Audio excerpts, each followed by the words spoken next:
You are now watching Believe. Do you believe? Go single! Jarvis nuts!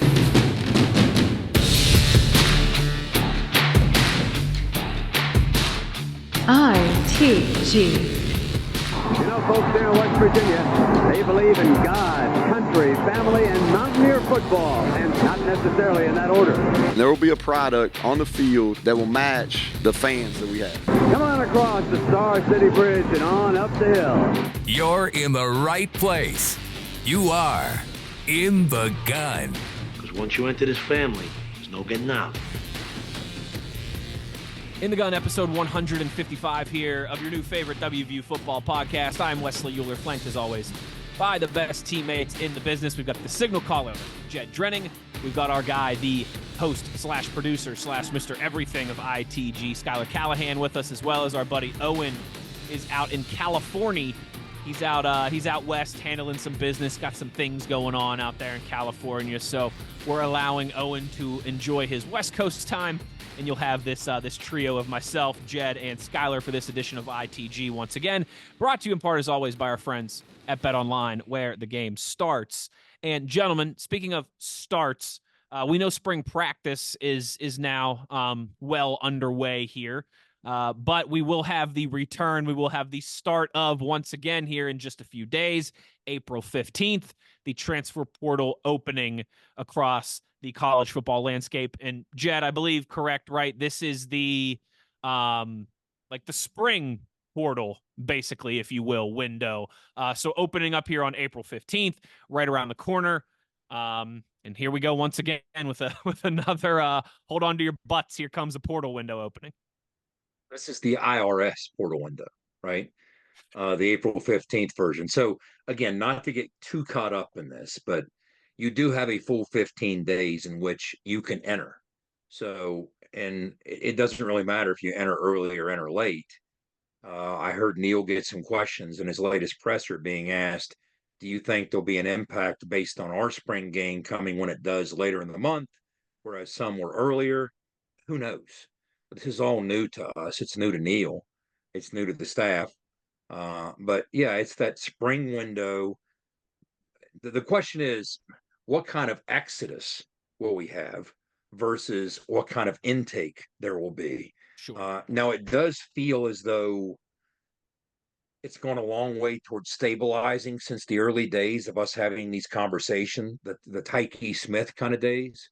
Yeah. Back when we were all somewhat ambushed by this, didn't know how to handle it, didn't know how to structure things or organize things. But you're still going to have some attrition. I would be stunned otherwise. Every school in America is going to have some level of attrition. And it's just a matter starting April 15th of seeing what kind of attrition that might be. I highly doubt that if somebody wants to enter the portal, they're probably not going to wait for spring ball to end. You can make the argument, well, maybe they'll play in the spring game and they think they can improve their stock. Fair enough. But I think some kids, if they've made their decision, they've made their decision, and maybe they'll enter. But then again, why would they still be practicing? Who knows? It's a guessing game. I'd say there'll be some level of attrition. To what degree? Who knows? Skylar, this is a guessing game. And then you just could figure out, all right, if holes are created, well, we have the rest of the off season to fill those holes, right? But that's where we're at with it. Monday gets that season rolling. It'll be 15 days until the end of April. Yeah, I mean, I think the one thing a lot of people kind of lose track of with this is also kind of a trial period for a lot of kids on the roster, not just West Virginia, but elsewhere too. Just because you didn't enter the transfer portal at the end of the season back in the winter when everybody was going in doesn't mean that kids are going to start trickling in after the spring. They bet on themselves thinking, hey, if I have a strong winter, strong spring, like Jed just said, they can raise their stock in that time frame, not necessarily by the spring game. But the coaches are kind of looking at that the same way and thinking, hey, if they prove themselves, maybe they'll have an increased role. If they don't, maybe it's best that we just part ways. So that's something to keep an eye on. There's probably, I'm not going to name anybody, but there's probably a handful of guys on every roster that are using the spring and even the winter period as a trial run or a test period to see if they can increase their role on the team. If not, they're going to go elsewhere. So don't be surprised, like Jed said, if you see 4, 5, 6 guys enter the portal, maybe lower level guys on the roster, probably not going to be any big surprises at this point, though. And Wes, quite frankly, if we've learned anything in the short handful of years this has unfolded, we've learned that sometimes what happens is there's newcomers on campus in every roster in America that came in through the portal to start the spring. Well, now what happens is they nudge some other guys out in this window. So the guys that got here in January will in turn, it makes sense, nudge some guys out in this window. And to clarify, you have 15 days to enter the portal, but that by no means means that the team has 15 days to fill their needs. No, they have all the livelong day beyond April 30th. And those guys have more than they can get you enrolled. Those guys have more than 15 days to make their decision too, where they want to go. Yeah. And you've also got to keep in mind they just want to make sure they enter. And you've also got to keep in mind too that the coaching staff, they can use this as well as, hey, if these guys aren't improving to the point that we like, we're gonna have to go out and get a tight end or another defensive back or another offensive lineman for right tackle, right guard. That's kind of the give and take with this whole situation. So it's interesting. I don't necessarily like the window and the way it's set up. I think having it April 15th is kind of wacky, but I mean, there really is no perfect timing for this. You heard Neal speak to that. Yeah. Matter of fact, a few weeks back in one of his pressers, he was asked, hey, what needs do you guys have still in the portal in this next window? And he said, stay tuned. In effect, I'm kind of holding out, hoping that some of our younger guys do step up in spring ball and do show their worth and show us that they can get in the rotation and prove that we don't need to get into the portal to add depth at that position. So, yeah, to Skylar's point, those conversations are taking place. And I'll promise you, this goes on both sides. I mean, there are guys across the country being nudged one way or the other in terms of, hey, if you don't want to be here, there's the door. We can use your scholarship elsewhere. Either you show some production and show you're all in on this, or you're not. And then on the other side, there's guys that teams would love to retain that they won't be able to. Once again, the question is, come Monday, when that 15-day window opens, what plays out at West Virginia, both out and in? It'll start then. And it's inevitable. I mean, it's part of the process now. It's part of the calendar. It's part of the journey that is a college football season, is navigating these portals and a lot of different things going into that. You guys are right. I think at first it was easy to just see names and see numbers and be shocked. Now there is a lot of rhyme or reason behind it. Like Skylar, I thought, brought up some great different angles there. Guys who might have been third or fourth on the depth chart a year ago, but now they're thinking, hey, it's my time to move up. And, if I'm still buried, maybe I'll hit the portal and try and go somewhere where I think I can play, but I think I can go out there and compete and I can find myself moving up the depth chart.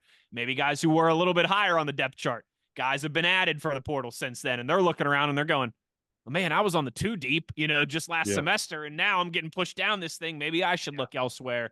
There's a lot of evaluation that goes into this for the coaches, for the teams, for who do we want to keep, who do we want to maybe encourage that they should seek a different opportunity, and the players on their side of things as well too. So it is certainly what I sent in the group thread from EA Sports from the college game. Did you see funny? that? I was going to mention that before we went to break here. Yeah, but it's so much part of the fabric of the sport now. And I mean, hey, not just college football, to be fair. I think every collegiate sport, but particularly college football, as it is the money maker and the one with the most eyeballs, and I think the biggest rosters and the most movement, of course. The transfer portal will be in the next upcoming EA Sports College Football 2025 game that is set to release sometime this June here. What, about 2 months or so from now? The report is that to be as realistic as possible, athletes would need to be able to transfer more than once in the game. But if roster management in a video game really looked exactly like it does in real life college football, it would also be too overwhelming. It would also be too overwhelming and probably not fun for the majority of players. So EA is basically trying to strike that fine balance of represent the portal as realistically as we can, but don't make people hate this video game because their team's leaving. We'll throw some token players in there. But if we make you do what the coaches have to do from a roster retention standpoint, you'll hate the game. So they're trying to find the right balance to make it approachable, to make it fun, and to balance that with some realism as well too there. So That's the latest, according to the spokespeople from EA Sports, the brains behind College Football 2025. Again, set to release here about 2 months from now in June. We are going to take a break. When we come back on the other side, we will close down this edition of ITG, talking a little spring ball. Another thank you to our friends at Toothman Ford here before we take a break.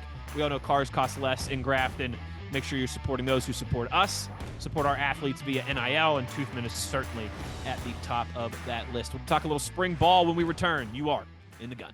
Nobody supports the blue and gold Mountaineers like Toothman Ford. With over 20 NIL deals and counting, Toothman Ford continues to rally behind our student athletes. And it's time we rally and support the dealer that supports the Mountaineers. Not only does Toothman Ford offer the best prices in the state on pre-owned, their never over MSRP campaign on new Fords guaranteed to save you thousands. Drive with pride all season long, knowing you're supporting the dealer that fuels our Mountaineers. Toothman Ford, where cars cost less, in Grafton and at toothmanford.com.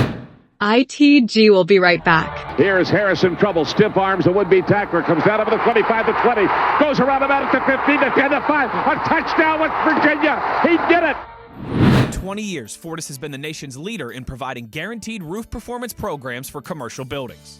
Fortis offers roof performance solutions that feature extensive initial and ongoing reconditioning for commercial buildings as an alternative to traditional replacement, with long-term performance guarantees that are backed by global leader Lloyd's of London. Fortis offers a comprehensive range of roof performance management programs that provide financial security, extend the life of our customers' roofs, and make a significant impact on ROI. Fortis is currently improving performance and increasing ROI for customers at more than 4,800 locations, with more than 140 million square feet protected, including many Fortune 500 companies that have turned to Fortis to save money, gain financial certainty, and extend the life of their existing roofs. Fortis has helped customers save more than $520 million in capital roof replacement costs for an average ROI of over 250%.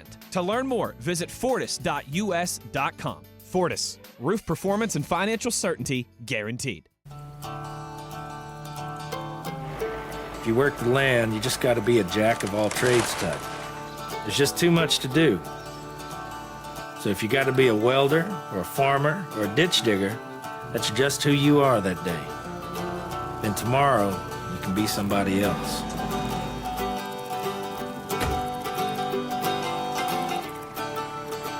Get your Coyote at the new location of Johnston Equipment between Weston and Buchanan. Back in the gun here as spring ball rolls along, I should say. It rolled around at the end of March. They are now well into this thing. 8 practices in the books, going on 9 here on Friday to close out the week. This is the point where I think you've got a little something at least to sink your teeth into in terms of spring ball. Again, with the 8 practices in the book, 9 coming up here on Friday. Jed, Neal spoke this week. I know you've got some things you want to hit on in terms of his comments and some other thoughts and observations as well, too, that we'll discuss here. I think it's important to note, listen, this thing moves fast. As Neal Brown said earlier this week, we are inside of 150 days until we will host Penn State at Mountaineer Field, Milan Puskar Stadium at Mountaineer Field there at the end of August, Labor Day weekend, to kick off the 2024 college football season. Jed, spring ball, 8 practices in, going on 9, less than 150 days to Penn State. What do you got for us? What's kind of at your forefront of your mind here? We're about halfway through spring practices. Right. As I'm hitting on, some of what Neal said in his latest press conference, I was going to ask you guys to maybe come up with a couple points of focus. I have a couple that I'd like to talk about in terms of what interests you the most, or what are you most curious about, as we are more than halfway through the actual practice sessions now, and the end of April is quickly approaching. So maybe think about that for a minute, because I want both of you to chime in there with what you're looking at, and I'll do the same. But one of the interesting things that Neal brought up, he was asked about the receivers. And he said, look, it's one thing when you look at this group. He said, there's a lot of pressure on this group. He said, because as a young group last year, now we've added Jaden Bray as a transfer from Oklahoma State this offseason. But he says a young group last year, this group probably exceeded all expectations. People weren't expecting much because of that youth. And, they game planned certain ways, found ways to put them in position to make some plays. And they answered the bell. Those young receivers from Gallagher to Latham, they answered Traylon Ray, I should say. They answered the bell. And so now it's incumbent upon them to take the next step. Now they have to become more polished versions of what they can be playing the position and provide some versatility.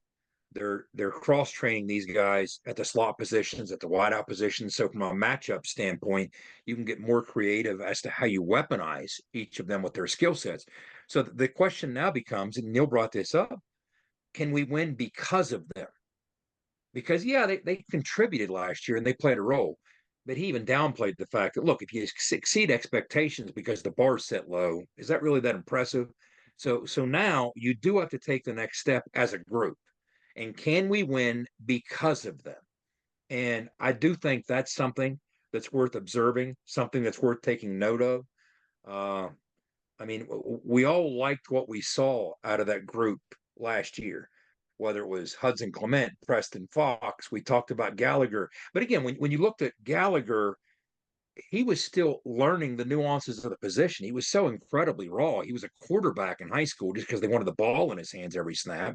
So even from a route running standpoint, he had to master that part of the position and become somewhat of a technician. The same with Traylon Ray. I mean, Traylon Ray, I've said this before on this podcast. I think he's on a trajectory that if he continues to improve, that's the key. If Traylon Ray continues to get better and becomes what I think he can be, I think that guy can play on Sundays for a long time. If he keeps getting better, I think he has that in him. So I think that was an interesting point that Neal made. Now, bear in mind, there's some opportunities in this room as well, because from a drill standpoint, Neal likes to say, hey, drills are for skills, but team sessions are for evaluation. Well, Kole Taylor's out. And Kole Taylor is a central part of what we're going to try and do offensively next year, just like he was last year. Well, what that means is in true team sessions, when you're going 2-minute and otherwise, that means a lot more 10 personnel, 4 wideout sets with no tight end on the field. So that's more opportunities for these young receivers to take that next step and show what they can do in game-like situations. So we kind of know or like to believe what we know, what we have in that running back room, and hope they're ready to take the next step as well. I'll get into the offensive line here in a minute. We've talked all the live long day about the quarterbacks, but that receiver group I think is going to be critical. Can they, in fact, do what Neal's talking about with this pressure on them, answer the bell, and take that next step and be the difference in 2-3 football games next year and help put us over the hump in a few of those wins? So that's, to me, out of all the things he said, that's the thing that lingered the most, that really, stimulated the gray matter, got me thinking the most. He talked some other big picture stuff. He likes where things are at, but I thought that was fascinating. He likes where Nico's at too. He keeps going back to that. I do think, and when you watch and evaluate some of the practice reps, I agree with that too. I like where that room in general is heading. But anyway, that receiver, comment, those are the larger points that I wanted to talk about. But again, what I want you guys to do, either chime in on that, but at the same time, kind of build on it, because I want to know what you two are looking at as we're more than halfway through spring ball and we start to get down the final stretch, because that final Saturday in April, it's coming quickly, and we're going to have a spring game to talk about soon. So what is it that you guys might be scrutinizing the most, whether it's a position, whether it's a player, whatever it might be? I've got a ton of thoughts. So first I'll start with the receivers, because it is an interesting group. I mean, there are a bunch of young pups that are still trying to take that next step. And you just wonder, can all of them take that step together, or is one of them going to peak before the other? That's why I wouldn't even rule out in this day and age, Neal and the staff saying, hey, we might need maybe one more veteran guy with 1 year of experience or 1 year of eligibility left. Because if we can help stabilize that room with Jaden Bray, Preston Fox, and another, veteran guy, then you only have to really kind of hope that one of those young pups steps up and takes that next step instead of having to rely on 2 of them or maybe even 3. So with that, I think it's intriguing. Tight ends, I think Kole Taylor, now I might just be putting out a very big, bold prediction here. I think he might be one of the top 3 tight ends in the draft next year. Like, I think he could have a monstrous season. He may even lead West Virginia in receiving. If you think about it, he was towards the top of receiving last year. And he did. Yeah, Interceptions. he did. And I think he could even add another couple hundred more yards onto that total, especially because there's more inexperience on this year's team at receiver. So you have that at linebacker. I think it's interesting because, as Neal talked about, this is the most depth they've had since really he's gotten here. They've not had 5-6 guys that they can rotate in at the linebacker spot. I'm curious to see how much that changes the success, not only the front seven, but the back end as well. And even though there's a lot of new faces, a lot of moving parts, obviously the news of Jacoby Spells, having surgery, that's a bummer for sure. But you have a lot of new faces, but I think it's going to be a better, deeper secondary than what we've seen in recent years. We talked about Garnett Hollis, I believe, last week. That kid's a stud. I think this defense is going to take a major step. And if they don't finish in the top 5 or 6 of the Big 12, I'd be shocked. He had a comment, Wes. Neal wrapped up his comments when you're talking about the defense. He actually made a remark. Defensively, we are in the process of taking a step. And to your point, and I'll toss to you, Wes, to your point, Skylar, about Kole Taylor, I do think that he has some equity in the eyes of the NFL. I think it's going to improve the more time he spends with Blaine Stewart, because Blaine Stewart preaches toughness and physicality in that whole room. He's got to be more that's in the culture of that room. When you hear those guys on the sidelines, when I see Traylon Davis coming off the field talking to Kole Taylor, it's not about a big catch. It's about that was a man hit right there. So that's the part of his game. I mean, yeah, he's 6'7", pushing 250, and he has the kind of size and versatility and athleticism of a tight end that can attack the seam and create problems. But can he bring it as a blocker to the point that sustains him at the next level as a pro? And I think that's the part of his game that will continue to be enhanced. Not just Mike Joseph, but also his segment coach in that room and Blaine Stewart.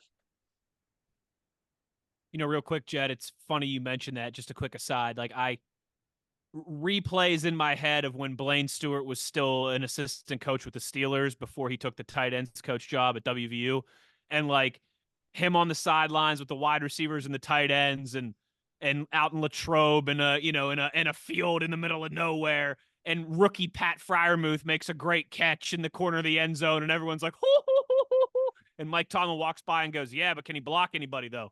Like, it just keeps just keeps walking by. Like, and Blaine Stewart's like, I don't know. Can he block anybody? We got to find that out here. What's weird is I've talked to numerous coaches in the NFL over the last few years, and the one thing about tight ends, and I found it kind of odd, but then you start to think about it, it makes a lot of sense. They'd rather take a guy that's known as a block first guy and develop his receiving game, because they believe that he can become at least formidable in that aspect of the game. It's harder to get a guy that's a catch first kind of tight end and put him as an extension of the offensive line. If you can't block 4-3 D ends or 3-4 edge rushers in college as a tight end, you ain't gonna be able to block it. No. If you can't block those guys in college, you're not blocking Myles Garrett or TJ Watt or Max Crosby or some of these dudes coming at you. Yeah. It ain't happening. So yeah, I love that. I love to hear that as well too. I will piggyback on all of that here in just a second, but first, a thanks to our friends at Fortis. Big shout out to our guy Rick Lewis for roof performance and financial security guaranteed.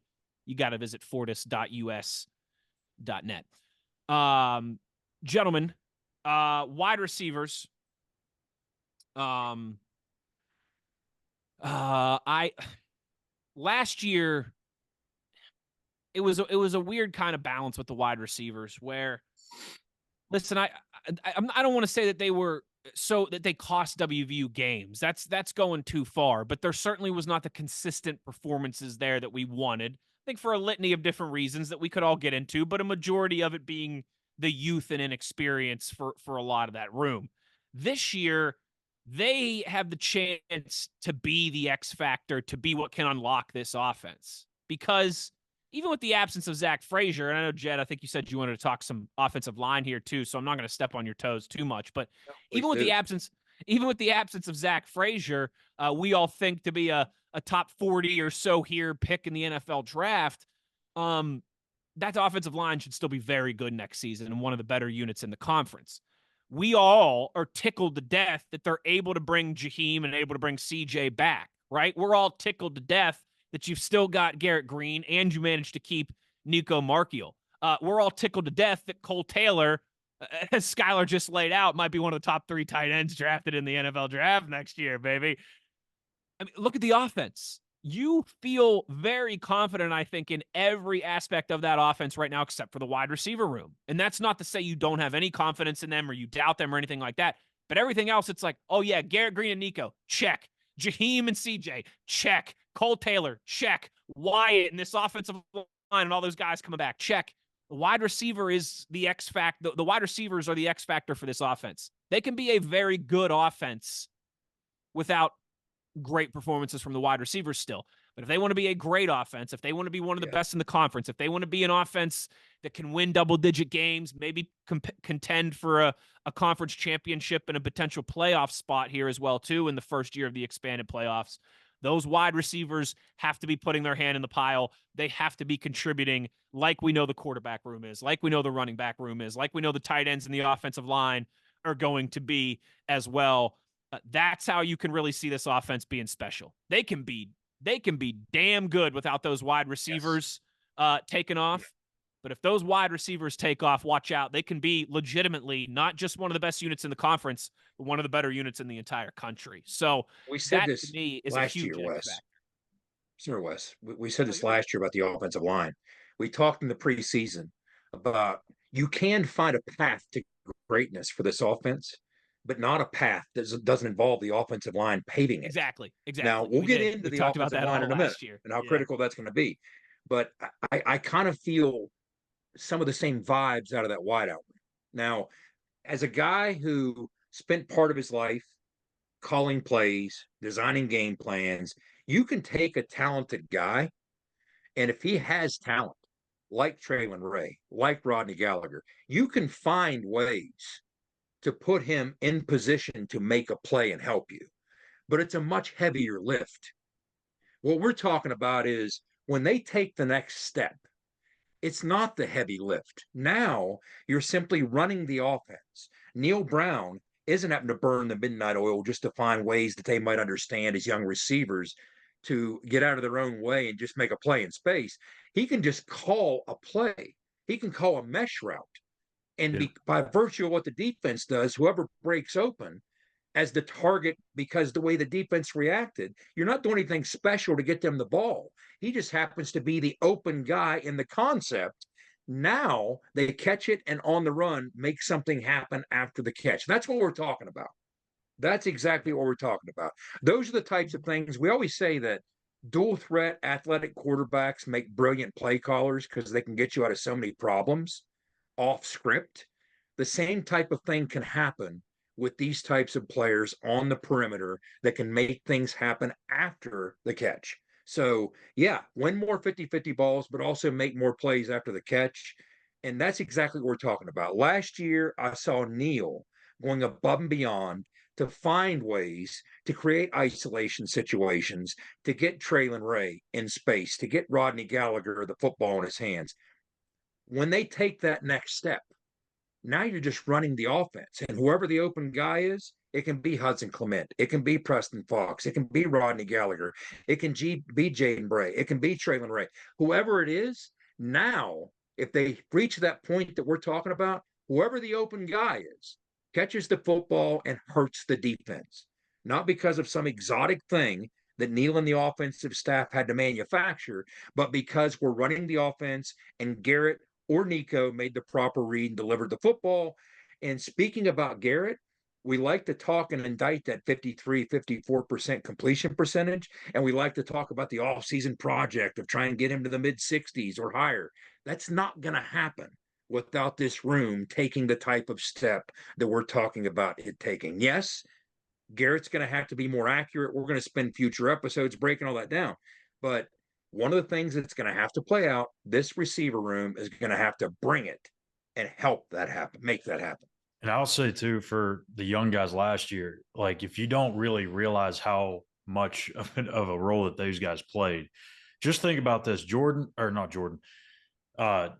Cortez Braham, Jeremiah Aaron. Those were two guys that Neal had been counting on going into the season. Maybe not so much going into the year, maybe more so with Braham than Aaron, but those were two guys that they've been waiting on and were ready to take that next step themselves. They were older, veteran guys supposed to be going with Devin Carter. They didn't show up. They didn't produce. They left protection by the Houston game. Yeah. Yeah. And you could say maybe kind of this similar situation with EJ Horton, but he was a new guy. He's still trying to learn the system. I know he was going through some stuff. So that just shows you right there. When you talk about Hudson Clement, who was a former walk-on, who's an underclassman, you talk about Traylon Ray, Rodney Gallagher, for those guys to step up and outplay Cortez Braham and Jeremiah Aaron, who had been veterans and been in college for years, that says a lot. So, yeah, there is still a lot of room for these guys to grow, no doubt at all. But what they did last year was pretty impressive. Now it's just, I think, like he said, Jed, is the element of surprise. All these teams, they had no idea who these guys were. Now there's tape on them. How do you adjust to their adjustments?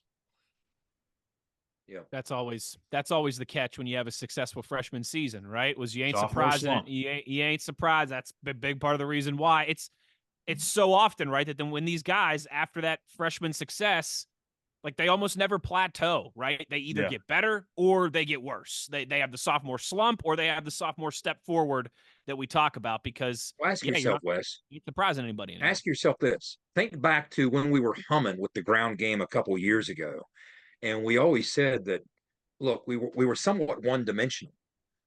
We could run until we couldn't. And we faced a team like Oklahoma State and Morgantown a couple years ago. And you remember they got all handsy and physical on the perimeter, and they got aggressive against the pass game, and we had no answers for it. We couldn't threaten them vertically. We couldn't shed any press coverage. We had no answer for what they were doing with throwing bodies downhill to slow down our run game. What we're talking about now, can this group provide those answers? Because we will face schemes once we get this ground game cranking like we know we can and will. We will face schemes that think that's the answer.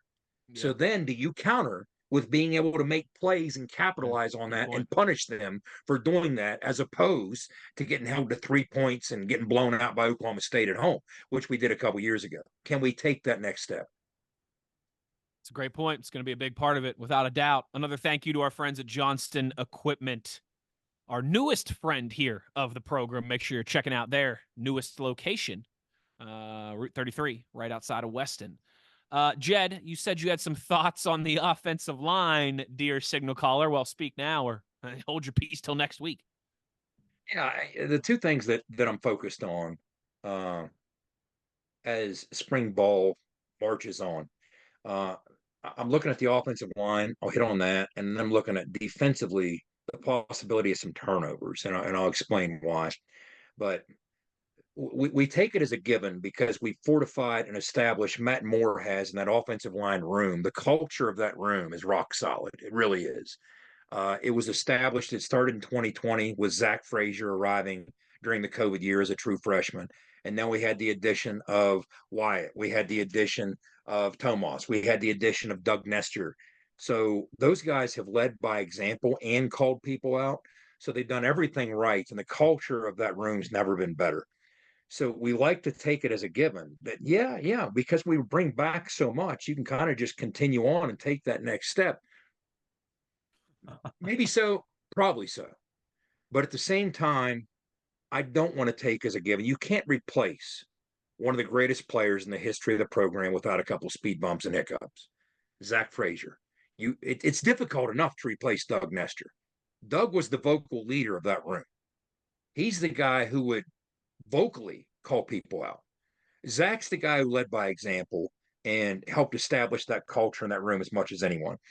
But now we're looking just last year alone at trying to replace almost 1,500 snaps and 24 games between the two of those guys played at an incredibly high level. So it's going to be challenging. Now, let's start with some of the pieces that figure to be in place as we move ahead. And Coach Moore has said, look, I don't think we're rebuilding. And I agree with him. He said, I like to think we're reloading because of what we're bringing back. And he made a great point. He said, 7 guys started games for me in my room last year. 5 of them returned. Great point. So let's go across the board, starting looking at it like this. Right tackle, Nick Malone. Your heir apparent to Doug Nestor. But let's start with the fact that Nick Malone played 13 games last year. He had 418 snaps. He's a very established commodity and one of the leaders in that room now. No doubt about it. So battle tested, versatile, everything about him. He does things the right way, just like you want in that room. And he's backed up, and this is so intriguing to me. Xavier Bosley has length and he has athleticism. Transfers from Jacksonville State. He had 914 snaps a year ago. And those aren't any snaps. Those are Rick Trickett snaps, right? Playing for Coach Rod and Rick Trickett down there, doing everything the right way. 914 battle-tested snaps and was a freshman All-American, incredibly productive. It's just a function of him now. It's a little faster than probably what he's used to playing at a G5 school. He has to work on his strength. There's a reason we so aggressively pursued him as a preferred walk-on coming out of high school. We lost out, but now we have him. Now let's work on his strength, get that Coach Mike Joseph gene in him. I think he's, a little bit of strength away from being a true difference maker, but he's incredibly athletic, and that gives you some options. That athleticism, that's a recurring theme that you'll hear us talk about as we go through the depth in this new offensive line, this new look offensive line. Go down to right guard, Jaquay Hubbard. Talk about another guy that's incredibly battle tested. 432 snaps a year ago, played in a dozen games. So Jaquay has played a lot of football since he transferred here from the University of Virginia. He's a hard worker, does everything the right way like Nick Malone. So another guy who you're high on for a reason, another guy who's incredibly athletic. The prospect that might intrigue me most, and I'm going to go through the list here, backing up Jaquay Hubbard right now and battling his way at that right guard spot is Nick Cray. Nick Cray is, I don't know if you guys have been up close to him. He is a specimen. Matt Moore likes to point out, look, when he got here, he was 245 pounds. This is a guy who in high school basketball averaged a double-double. He was a 3-sport guy.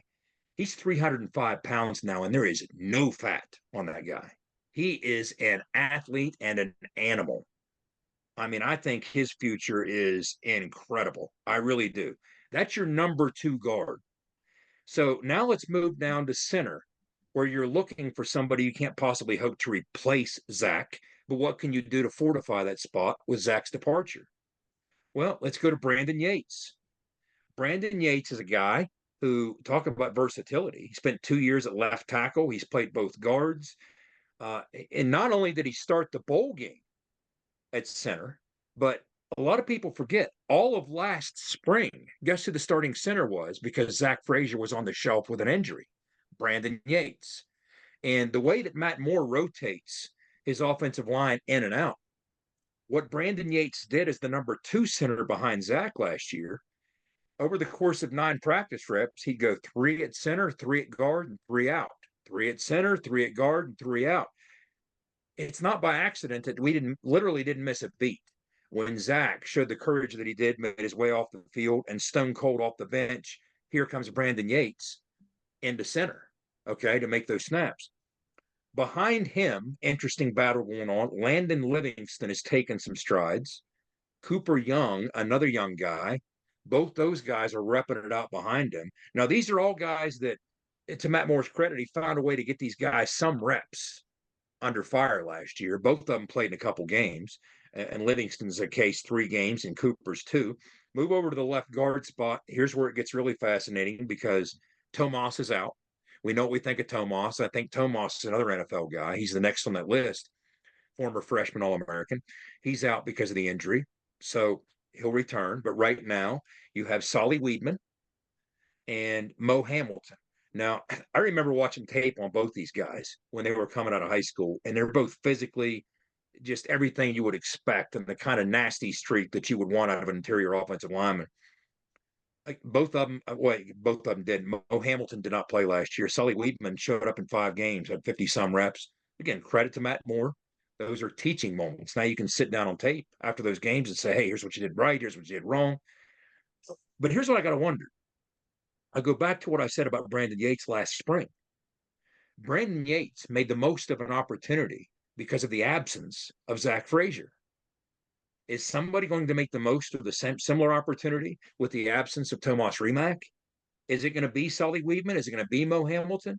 Are they going to step up and really capitalize on that and seize that moment? And then, of course, at left tackle, Wyatt Milam is probably the best of the batch, a future offensive lineman who's also right now logging some snaps on the interior as well, just trying to develop as broad a portfolio as possible for those NFL scouts to the next level. So you know what you have with Wyatt. And Wyatt is really starting to step in. He's always been kind of a quiet, reserved guy, but he's starting to step into the point where he's a little more vocal, but he's also leading by example. You love that Matt Moore says, hey, we don't practice till 8, but the rest of the group sees Wyatt Milam showing up before 6 in the morning to get his body right. He's doing rehab. He's eating. He's fueling his body. So he's showing up before 6 in the morning, doesn't have to. That's the kind of tone that's been set by those predecessors in Zach Frazier and Doug Nestor, those that have been in the room before him. So he's taken that torch and running with it. And another fascinating prospect behind him, Johnny Williams, big human being. Johnny Williams is an athletic specimen. Johnny Williams is 6'7", 300 plus pounds. He was a 4-year starter at Northeast High School in Georgia. Another guy, I remember watching his tape and just he was so dominant, but so raw. Not much of a strength program down there at Northeast. So he has to work on his strength. That's the next piece that will fall into place. But when you look at these pieces that we discussed right there, I do have to think there are candidates that will not only provide you with the starting unit that you need, but with the necessary depth that you need. Because one of the things, I think it was Pat Kerwin who said, look, one of the keys to having a great offensive line is there's always 1 or 2 guys in that room you don't see coming. And they really bring it. Well, I would argue that last year, those 1 or 2 guys you didn't see coming were probably Brandon Yates and Nick Malone. So the question is, who will be those candidates this year that we don't see coming? And something tells me out of that list of names that I just went through and inventoried, 1 or 2 of those guys is going to step up and play a similar role, because our starting 5, as prolific as they were a year ago, they weren't often intact. We spent a lot of time with 1 or 2 or more of those guys down. That's why Nick Malone, Jaquay Hubbard got the reps that they got. So somebody's going to have to step up and be tall to the task among those group of youngsters that are right now trying to make the most of their future, just like those guys did a year ago. I do continue to think the future is very bright for this room. I think it's in good hands with Matt Moore, and I just love the culture that Matt Moore has built in that room. No excuses. Everything's blue collar. They're going to outwork everybody else. I love the mentality with which that room approaches everything. And that's kind of the overview of what I see to being a very critical part of this football team, because it has to be just like it was a year ago. You know what I hear too is like that does sound like a reload situation. Like seriously, when you're going from left to right, everyone that I've come across or have talked to about Johnny Williams, they believe if he just develops and gets better, like you said with Traylon Ray, he's going to be an NFL player. You have 2 guys competing at left guard that are behind Tomas, who are, if just one of those kids works out, you're good at left guard. At center, Landon Livingston's taking a step. We haven't even talked about Kyle Altuner on this episode. I blush every time I talk about Kyle Altuner when I watch his film. I mean, my goodness, this kid is amazing. And then right guard, you got Nick Cray. Right tackle, you got Nick Malone, who Neal has even talked about as someone that could fight his way onto a practice squad or something in the NFL, work his way up the old way. And Xavier Bosley's got multiple years. You've got answers at every single spot on the offensive line behind that starting 5. Skyler, he takes the approach. He likes at least 4 guys to be available to play center. That's how he trains them. He said, because look, if you go 2 down, you're screwed. Nobody can snap it and make the calls, you're really in a bad spot. So he goes 4 deep at center. Yep. And you talked about Kyle Altuner. One of the points Matt made, he said, we're going to add 7 more bodies here soon, which will put us at 19 or 20, which speaks to, guys, the fact that we're doing this in the portal era, keeping those veteran guys at the front of the room, but because we've lost some guys. We have a Power 5 starter we lost that's a legacy kid that's starting at Kentucky because he couldn't crack that two deep. He wasn't ready at the point that we needed him to be ready. He's obviously a player. Dylan is, right? And then we have a couple other guys that have been contributors at G5 schools. So we've lost some guys, but despite that, Wes still found a way to keep on ticking with what we're doing. And one of the things with Brandon, I'll close with this. When you look at the skill set necessary to play that position, you want to start with the fact you need a heads up kid. Well, Brandon Yates, I don't know what you know about Brandon, how much time you spent around Brandon. Brandon's a very high football IQ kid. He's a smart kid. He's a well-spoken kid. He's an analytical kid. So there's that part of it, and there's the athleticism. He's just incredibly versatile. And the guys that come in the building from the NFL, that's the position they say he projects to anyway. So it was an easy sell. What intrigues me, Wes, and I'm going to toss to you here, is it going to be a slightly different look? Because I think we do have a touch more of athleticism than what we did a year ago. Now, you have to concede something on the grappler front, right, to get that little extra bump in athleticism, but it might be slightly different. Like Owen and I always like to talk about that stretch play. Well, when you talk about athleticism and space on that stretch play, that could be an intriguing combination that we're looking at with all these guys that wield these skill sets that we're talking about. Yeah, the bang, the bend, and the bounce right there. Yeah. Bend it, bang it, or bounce it. Listen, there's plenty of hours of ITG tape out there of discussions about the stretch play before. But yeah, listen. Last year, I think is the perfect example of what you guys hit on there. I mean, 7 different starters along that offensive line last year, right? I think and you guys, I don't know if either of you would remember this number off the top of your head, but for some reason, I feel like in the 13 games that WVU played last year, if you include the bowl game, they used like 7 or 8 different starting offensive line combinations. Right, yeah. And honestly, that's more common than, we have these same 5 guys and they stayed healthy and it's been the same 5 guys all year. Like, you're playing in the trenches, man. Like, that's part of the nature of the beast. You need guys, one, who are coming into starter roles already with hundreds of snaps under their belt like you laid out. And then you need 2, those next guys who are chomping right at the bit and are ready. It's football in general. It's not if, it's when somebody's going to get hurt. And again, I think particularly when you play in the trenches, when you play along the offensive line or defensive line, it's just so physical by nature. Every single play, it's going to happen. Happened last year. It'll happen again this year. So the excitement and the encouragement about that next wave of guys continuing to be there is important for me to hear, because I mean, you're right. I told you guys, we always laugh at this, right? Like, every year that I'm at the combine, I always tell everybody, like, oh, next year, watch out for Zach Frazier. Like, I'm telling everybody that about Wyatt this past February when I was at the combine. Like, this guy Wyatt, he might end up being drafted higher than Zach Frazier when we're doing this process a year from now. Actually, I think he has that much potential. But there's Brandon Yates, who has a ton. There's Remack. There's Hubbard. I mean, there are a lot of guys. NFL factory.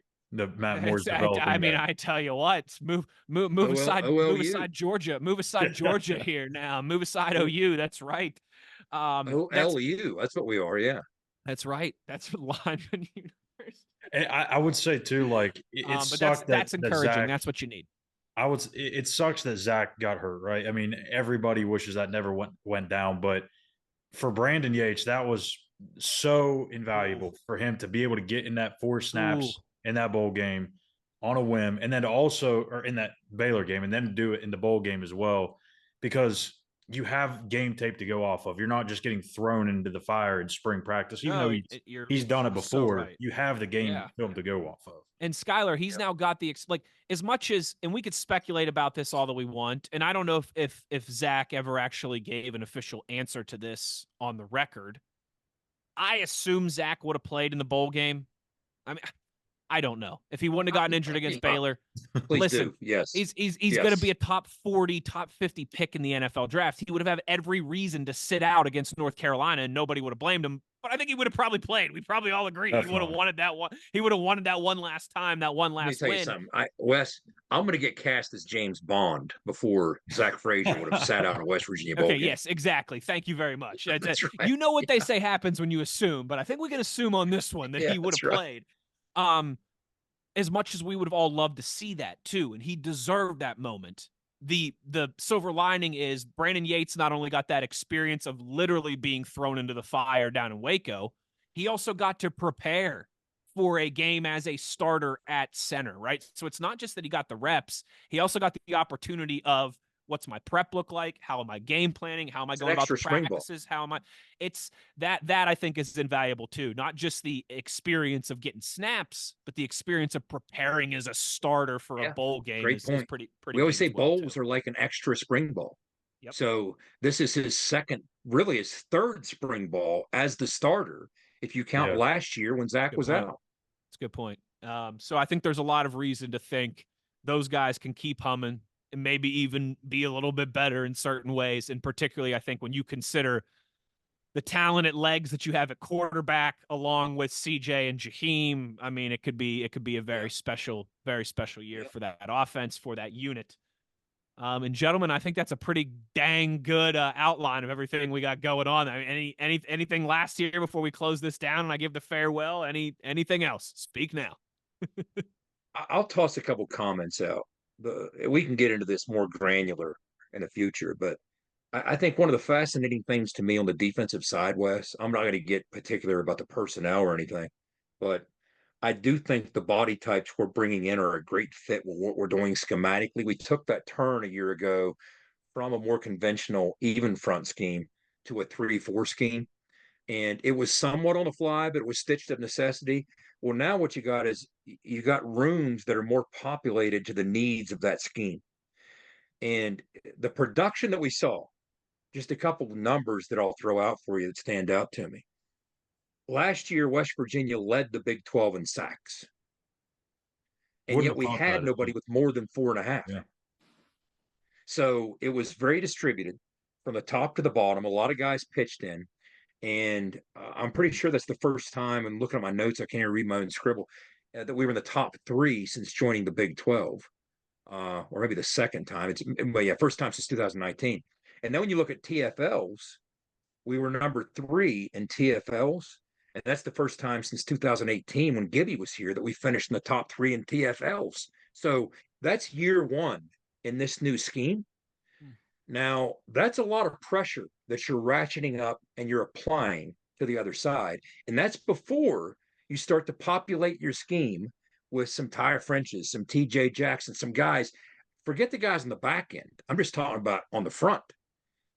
What's downstream of pressure?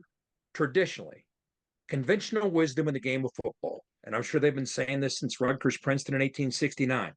If you apply enough pressure, turnovers will come. Well, last year, yes and no, West Virginia only had, despite all that pressure that I just talked about, 16 takeaways. Not many, but the most since Neal Brown got to town in 2019. I have to believe, as you continue to enhance what you're doing from a personnel standpoint and plug more fitting personnel into what you want to do, that pressure is going to get further ratcheted up. And as you continue with the culture of getting hats around the football, that's how turnovers happen. And when turnovers happen, they happen in bunches. So is this the year that we could break into the mid-20s in takeaways? Stay tuned. We're going to be talking about that type of thing as we move forward. I like it. Nice little tease there from the signal caller. You know that we'll have plenty more for you as we roll forward. More spring ball talk, more portal talk, more episodes of Who Wants to Be a Mountaineer, some more guests that we've got lined up here for the off season as Reigning well champion, too. by the way. Double back and tease that. Yeah, you didn't mention that. the Two long things to mention. the undefeated era of Skyler continues. Long may he reign here as he is the 1-0 inaugural champion. As we close, we have to bow. We're not worthy of Skyler. We're not worthy, Skyler. But I mean, point number one, what a run he's on. We spent 45 minutes throwing shade at Vanderbilt and Rutgers last week, and we find out now because we were literally, when we put that episode together about that Super 20 plan or that Super League plan, we were building the plane as we were flying it. So that article was literally out. We were still reading as we were doing that episode. So a couple people in the YouTube comments were kind enough to point out, hey, the P5 teams that are protected from the relegation side of it, it's all going to be G5. So to quickly clarify, 1 through 70 will be the traditional P5 members plus SMU, Notre Dame. And then the rest of the teams, the 50 G5 teams, will clamor or battle to be that next 10 in through relegation. But I don't feel bad because I heard national radio shows today making the same mistake that we made, and they were throwing shade at Vandy too. I don't feel bad either. That's right. Also if Vandy and Rutgers don't get booted from their respective leagues before them too. That's true. Yeah, and it's also, I think a lot of the we didn't talk about the quiz show. Come on, tease the quiz show. We didn't even talk about hold Skylar's on.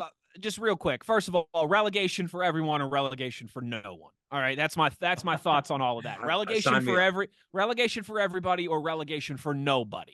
Okay, but yes, the first edition of Who Wants to Be a Mountaineer now available wherever you get your podcast and on YouTube. And Skylar had a dramatic come from behind. I was like the basketball team that led from wire to wire and then it gave up a buzzer beater and lost. Like I led for I led for 2017 the 2017 Warriors. I was LeBron coming up slapping the ball. I'm the 2017 Warriors. I know that there's been like some of those games, those national championship games where like one basketball team leads for 39 minutes and 59 seconds and the other team like literally just makes the last shot of the game to take the lead for the first time. But hey, a win is a win. They don't ask how. They ask how many. That's and right. Skylar's got one in the inaugural edition of Who Wants to Be a Mountaineer. 2005 Louisville. I was 2005. On the football side. Yeah. There we go. That's exactly right. I do got to say this. I told you guys earlier, I went back and watched that episode that I even took part in as host. And you guys thoroughly entertained me like I had never even seen it. I was cackling and laughing. That was fun. If you haven't seen it, please go watch. We're going to do more of those. We're going to get Owen on, and we're going to have all three of these cats doing it. But please go watch our version of WVU football trivia. Was an absolute blast. Hats off and then some to Skylar on the edit. Yeah, the production on that was top-notch. Jed coming up with the idea and the questions and the research and everything. Skylar doing all the production. Me just losing. I mean, it takes a full team. It takes a full team effort here for us. It takes a full team effort for us here to get it done. All right. I mean, I tell you what. But yeah, and it'll be fun. We'll see how that grows and expands. Like maybe we'll have to turn it around on Jed at some point and ask him Mountaineer football trivia, like questions related to WVU things that don't have to do with the football team. I don't know. There'll be some fun things that we can work off of that. But yeah, make sure you're checking out the inaugural edition of Who Wants to Be a Mountaineer, our brand new ITG trivia show that we will do here from time to time, particularly throughout the off season as we roll along here and get ready ultimately for August. Now less than 150 days away. Those stinking Penn State Nittany Lions. It doesn't have the same vitriol as those stinking Pitt Panthers, but those stinking Penn State Nittany Lions, when them and their band of white-clad jabronis head south the last weekend in August. But that'll do it for this edition of ITG. For our friend on the West Coast, the Runaway Beer Truck, Owen Schmidt, for the producer / co-host / reigning Who Wants to Be a Mountaineer, undefeated, never lost champion Skylar Callahan, and the signal caller Jed Drenning. I'm Wesley Euler. The one thing we ask of you is to be an ear and tell an ear about your new favorite WVU football podcast. Take care, everybody. We'll talk to you next week. You've been in the gun. ITG. The fun doesn't have to stop here. Be sure to hit subscribe and never miss an episode. If you have any questions, suggestions, or feedback, be sure to follow us on X at In the Gun Podcast. Join us again next time. Until then, tell an ear to tell an ear about your new favorite WVU football podcast.